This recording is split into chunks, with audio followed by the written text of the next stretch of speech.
ચાર જવાનું છે ઓનલાઈન? કાલે જવાનું છે. એક કામ કર, હારે ડીજે લઈ લે. અલ્યા ડીજે લઈ જવાતું છે? ઠાકોર સમાજના બંધારણમાં તો ડીજે બંધ કર્યું છે. અલ્યા બંધારણ જેવું તેલ લેવા, તું ડીજે ખાલી લઈ લે ને, આપડે બા કાચી બોલાવા. અલ્યા પણ સમાજ આપણો વિરોધ કરશે તો આપડે 10 લાખ કઈ મરસા કૂટવા નહીં રાખ્યો. એક ફેક પોસ્ટર બનાવી દેશે અને પછી કહી દેશે વિડીયો બનાવી કે અમે કોઈ નિયમનો ભંગ કર્યો નથી. તોય આપણો વિરોધ તો થવાનો જ છે. તોય વિરોધ થાય ને તો આપડે માનવા જ નહીં આલા. તને ખબર છે બીજી એ નહીં આવવાની છે, અહીંયા ઉપર નાખી દેશે કે હીરા ડીજે લઈને આયા હતા, આમી નથી લઈને આયા. અને તું છે ને ઉપર સડીને ગાજી અને હું નેસે ઉભો નાચીશ. જય માતાજી, જય ઠાકોર સમાજ. ગઈકાલે ઝાબડિયા મુકામે જે ઠાકોર સમાજના આગેવાનો દ્વારા, ઠાકોર સમાજના યુવાનો દ્વારા જે મિટિંગનું આયોજન કરવામાં આવ્યું હતું, એમાં સમાજે એવો નિર્ણય કર્યો છે કે ગબ્બર ઠાકોર અને ગબ્બર ઠાકોરનો પરિવાર 1 વર્ષ માટે સમાજની બહાર, એટલે નાત બહાર. બરાબર, આ સમાજનો નિર્ણય છે એટલે અમે આકારીએ છીએ. અમને ગમશે કે સમાજ કોઈ પણ નિર્ણય કરશે એ સમાજ માટે સારો જ હશે, એટલે આપણને ગમશે. તો હવે હું જે પણ ઠાકોર સમાજના આગેવાનો છે જેમને આ કડક નિર્ણય કર્યો છે, તો 2 દિવસ પહેલા સાંતલપુર તાલુકાનું કોરડા ગામ, જ્યાં સરપંચ છે ઠાકોર, એ સરપંચ દ્વારા ભવ્ય રાસ ગરબાનું આયોજન કરેલું હતું એમના દીકરાના લગ્નમાં. બરાબર, હવે એમના દીકરાના લગ્નમાં ત્યાંના સ્થાનિક ધારાસભ્ય, રાધનપુરના સ્થાનિક ધારાસભ્ય લવિંગજી ઠાકોર તેમના ત્યાં લગ્ન પ્રસંગમાં હાજરી આપવા ગયા હતા. બરાબર, તો હવે તમે ઠાકોર સમાજના આગેવાનો લવિંગજીને શું સજા કરશો, ત્યાંના સરપંચને શું સજા કરશો? જો ઠાકોર સમાજના આગેવાનો અમરતજી ઠાકોર, ચંદનજી ઠાકોર, ગેનીબેન, નંદાજી ઠાકોર, રસિકજી સાવિયાણા, ત્યાંના સ્થાનિક જે પણ કોઈ આગેવાનો હતા, એ બધાને હું કહેવા માંગુ છું કે જો ગબ્બર ઠાકોરને તમે 1 વર્ષ માટે સમાજ બહાર કર્યો છે, એના પરિવારને 1 વર્ષ માટે સમાજ બહાર કર્યો છે, તો સાંતલપુર તાલુકાનો કોરડા ગામના સરપંચને જો તમે સમાજ બહાર નહીં કરો તો અમે ગબ્બર ઠાકોરને સપોર્ટ તો નહીં જ કરીએ, પણ જે પણ આ ઠાકોર સમાજના આગેવાનોએ ગબ્બર ઠાકોર પરિવારના સમાજ બહાર કર્યો છે એમનો અમે જાહેરમાં વિરોધ કરશું કે ભાઈ એક વ્યક્તિને ટાર્ગેટ કરાય નહીં. તો તમે કોરડા ગામના સરપંચને ક્યારે બહાર કરશો સમાજ બહાર, એનું તમે મિટિંગનું આયોજન કરો. જો કોરડા ગામના સરપંચને સમાજ બહાર નહીં કરવામાં આવે તો અમે ગબ્બર ઠાકોરના સમર્થન તો નહીં જ કરીએ, પણ જે પણ ઠાકોર સમાજના આગેવાનોએ નિર્ણય લીધો છે એનો અમે જાહેરમાં વિરોધ કરશું. કોઈ એક વ્યક્તિ માટે નિર્ણય હોય નહીં. બરાબર, અને લવિંગજીને તમે શું સજા કરશો? એ લવિંગજી રહ્યા, એ લવિંગજી ત્યાંના એ સરપંચના ઘરે લગ્નમાં ગયા હતા, એમને ખબર નહીં હોય કે અહીંયા આવા રાજકારણ થયા હતા, તો લવિંગજીને ક્યાં જવાની જરૂર હતી? તો ઠાકોર સમાજના યુવાનોને હું કહેવા માંગુ છું કે ભાઈ રાજકારણ ના થવું જોઈએ. અમરતજી, આ ગેનીબેન, ચંદનજી, નંદાજી, જે પણ કોઈ ઠાકોર સમાજના કાલે ઝાબડિયાના મિટિંગમાં જે પણ આખરી નિર્ણય, કડક નિર્ણય કરવામાં આવ્યો છે ગબ્બર ઠાકોરના વિરુદ્ધમાં, એવો ને એવો નિર્ણય કોરડા ગામના સરપંચ સામે કરવામાં આવે. જો કરવામાં નહીં આવે તો ઠાકોર સમાજના આગેવાનોનો વિરોધ કરવામાં આવશે. જય ઠાકોર સમાજ. જો મારો વિડીયો તમને ગમ્યો હોય, યુવાનોને, ઠાકોર સમાજના યુવાનોને, તો વધુ શેર કરો, જેથી કરીને દરેક આગેવાન સુધી પહોંચે અને એમને ખબર પડે. જય માતાજી. ગામમાં દારૂ ચાલુ હતો, મેં કીધું ડીજે ચાલુ છે. અને આજે મારો અમદાવાદમાં લાઈવ પ્રોગ્રામ હતો, કમસે કમ 1.5 લાખનું બજેટ હતું, અને આજની મિટિંગના કારણે એ 1.5 લાખનો પ્રોગ્રામ મેં આજ કેન્સલ કર્યો અને મિટિંગમાં જવા માટે હું ઘરે રહ્યો હતો. 11 વાગ્યાથી મોડી 3 વાગ્યા સુધી હું ઘરે એમની વાટ બધી જોઈ, પણ કોઈ અમને તેડાયા ના, કોઈ બોલાયા ના. જાતે જ અમને ડિસિઝન લઈ લીધું કે ગબ્બર ઠાકોર અને અર્જુન ઠાકોર પરિવારને ઠાકોર સમાજની બહાર મૂકી દીધી. અને એમને એક ઘડીક દશામાં વિશે બોલે છે, ઘડીક ભુવાજી વિશે બોલે છે, ઘડીક ડીજે વિશે બોલે છે. ઘણા બધા કોઈનું કોઈ શું છે એમને કોઈ ખબર હોતી નથી કે શું બોલવું જોઈએ. તૈયાર છીએ. સમાજ કે તમે ગાવાનું બંધ કરી દો, તો અમે ગાવાનું બંધ કરી દઈએ. કોઈ પૂછ્યું નહીં, તો જાતે નિર્ણય માઇક બોલીમાં જતા રહ્યા કે ગબ્બર ભાઈને અર્જુન ભાઈને 12 મહિના માટે સમાજ બહાર મૂકી દઈએ છે. પહેલા તો ગોમનું ડિસિઝન જ નહીં, આખું ગોમ મારા ફેવરમાં છે. એટલે અમને કોઈ 4-5 જણા છે અને 4-5 જણા વાળા જે આયોજન કર્યું છે ફૂલ પીવા વાળા જ છે, અને એના વચ્ચે ના પીતા ગોમનો કોઈ બી વ્યક્તિ ખાલી સાક્ષી લઈને સોગન ખાઈને કે છે તો આપણે તમારા ગુલામ થઈ છે. ખોટી વાત છે ભાઈ. આ કહેવા જોગું છે ભાઈ, ભાઈનો પગ ખેંચવાથી મોટું પાપ છે, પણ અત્યારે કહેવા જોગું છે એટલે કહું છું. આ તો સારું મને સમાજ બહાર કાઢ્યો છે સાહેબ. કદાચ હું એમના ઘરમાં રહેતો હોય તો શિયાળાનો ચો ઢાઢનો ઠરી દઉં હું. ખોટી વાત છે.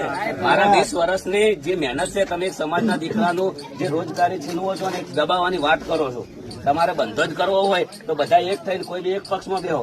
જીઓ ના ટાવર છે આખા ગુજરાતમાં, 350 રૂપિયા રિચાર્જ છે. બરાબર, કહી દો બધા પેલા થઈને જીઓ નો ટાવર કોઈ જગ્યાએ ગામમાં નહીં રહેવા દઈએ. 100 રૂપિયા ભાવ નહીં કરો તો નહીં થાય તમારાથી. 100 હોનાનો ભાવ વધ્યો છે. બરાબર, સમાજની અંદર બધાથી વધારે 100 હોનું ઠાકોર સમાજમાં વપરાય છે. જેમાં વપરાય એ ભાવ ઓછો ઘટાડો નહીં થાય તમારાથી. તમે કશું કરી જ નહીં. કારણ આજના દાડા સુધી સમાજ ભેળી કરી છે, સમાજની મિટિંગો કરી છે, સમાજને સમાજને ખાલી યુવાઓને ડીજે લાવ્યું, આપના પરિવારે વરઘોડો કાઢ્યું અને આપને 1 વર્ષ માટે સમાજમાંથી બહાર ફરવામાં આવે, શું કહેશો?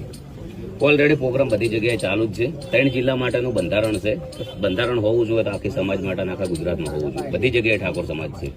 અને આ પોતે ડિસિઝન લઈ લીધું છે. મને એમ લોકોને પૂછ્યું નથી, બોલાયા નથી. મેં 3 કલાક રાહ બી જોઈ છે અને આખું પરિવાર ને આખું કુટુંબ અને આખું ગામ મારા ફેવરમાં છે. 4-5 જણાની આયોજન કર્યું ઓલરેડી. જે પબ્લિક હતી બધી બહારની હતી, જે જોવા આવેલી હતી એ પબ્લિક હતી ને આખું ગામની સહમતી લીધી નથી. અને જે આયોજન કર્યું છે ને એ લોકો બધા ઓલરેડી નશાવાળા છે, પીવાવાળા છે. ને એમના વતીનું કોઈ બી ગામનો વ્યક્તિ છે ને સોગન ખાય ને કે ભાઈ આ લોકો નથી પીતા તો એમનો ગુલામ થઈ જવા જોઈએ.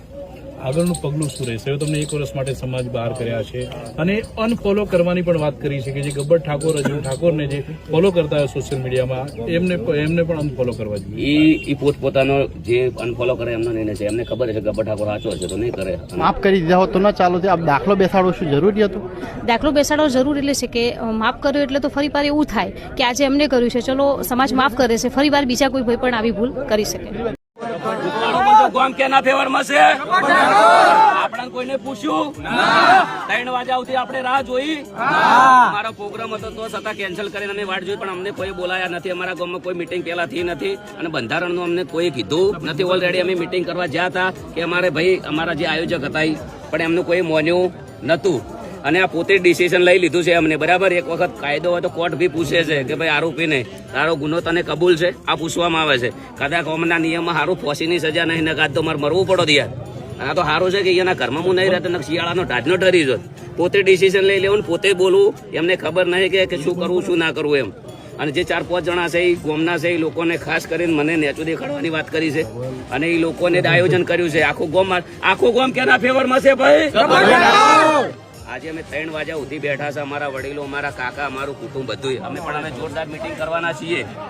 હું ખોટો હશો તો મારા ફેવરમાં કોઈ નહીં આવે. બધાય તો ગબ્બર ઠાકોરના વિરુદ્ધમાં છે ને, તો અમે વળી ક્યાં મોટી ટોપ છે? અમે એ વિરુદ્ધમાં છે ગબ્બર ઠાકોરના. સમાજ ભેગું રહેવું પડે ભાઈ, સમાજ ભેગું. બધાય તો ગબ્બર ઠાકોરના વિરુદ્ધમાં. તો જય બાબારી મિત્રો, 3 વાગ્યા સુધી અત્યારે અડધું ગામ જાબડિયાનું અત્યારે હોય બેઠું છે. એક બાજુ મીટિંગ ચાલુ છે અને જે 3-4 લોકો છે ગામના એ લોકોનું તોનું આયોજન કરેલું છે. બાકી આખા ગામની સહમતિ લીધેલી નથી. આ તમે જોઈ શકો છો 3 વાગ્યા સુધી અમે વાટ જોઈ છે. હજી અમને કોઈ બોલાયા નથી અને અમે કાઢા વગર લગભગ 3 વાગ્યા છે કમ્પ્લીટ. તો આ લોકો કોઈ પૂછ્યા વગર કોઈ બી નિર્ણય લઈ લે એટલે એના માટે પહેલથી મેં વિડીયો બનાવી દીધો. કોઈ જૂઠું બોલે અને રોમાપીરની સોગન છે. સાચી વાત છે ખોટી વાત?